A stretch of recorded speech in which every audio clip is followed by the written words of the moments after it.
ناظرین، عوامی نیوز میں خبروں کا سلسلہ جاری ہے۔ ہم آپ کو جام شروع سے خبر دیتے چلے۔ محکمہ ثقافت سندھ کی جانب سے کوٹڑی کلچر سینٹر میں مشہور ادیب علی بابا کا تحریری کردار اسٹیج ڈرامہ پیش کیا گیا۔ اس حوالے سے مزید بتا رہے ہیں جام شروع سے رب نواز شاہ اپنی اس رپورٹ میں۔ محکمہ ثقافت سندھ کی جانب سے کوٹڑی کلچر سینٹر میں مشہور ادیب علی بابا کا تحریر کردہ اسٹیج ڈرامہ 100 روپے نوٹ آدمی پیش کیا گیا۔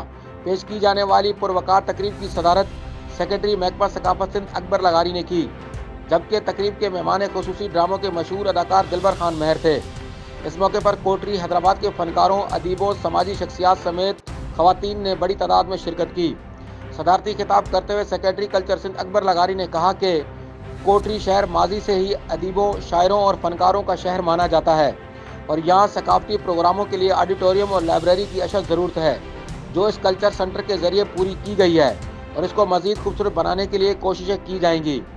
کلچر ڈپارٹمنٹ کی جانب سے یہ پہلا پروگرام ہے اور وقت بوقت دیگر ادبی، علمی اور ثقافتی پروگرام بھی منعقد کیے جائیں گے۔ سیکرٹری کلچر سندھ نے اعلان کیا کہ کلچر سینٹر کے ہال کا نام مشہور معروف نامور گلوکار استاد محمد یوسف اور لائبریری کا نام علی بابا رکھا گیا ہے۔ اکبر لغاری نے سندھی ادبی سنگت شاہ کوٹڑی کے عہدیداروں اور ممبران کا بھی شکریہ ادا کیا۔ دوسری جانب تقریب کے مہمان خصوصی دلبر خان مہر نے کوٹڑی میں اس سینٹر کے قیام اور پروگرام کے انعقاد کو سراہتے ہوئے خوش آئند قرار دیا ہے۔ اس ڈرامے کو عوام کے سامنے پیش کرنے کا مقصد معاشرے کی خرابیوں کی عکاسی کرتے ہوئے اس کے لیے اصلاحی پہلو اجاگر کرنا تھے اور اس ڈرامے کو حاضرین نے داد دیتے ہوئے بے حد پسند کیا۔ مزید خبروں اور تفصیلات کے لیے وزٹ کریں ہماری ویب سائٹ www.awamiNewsHD.com۔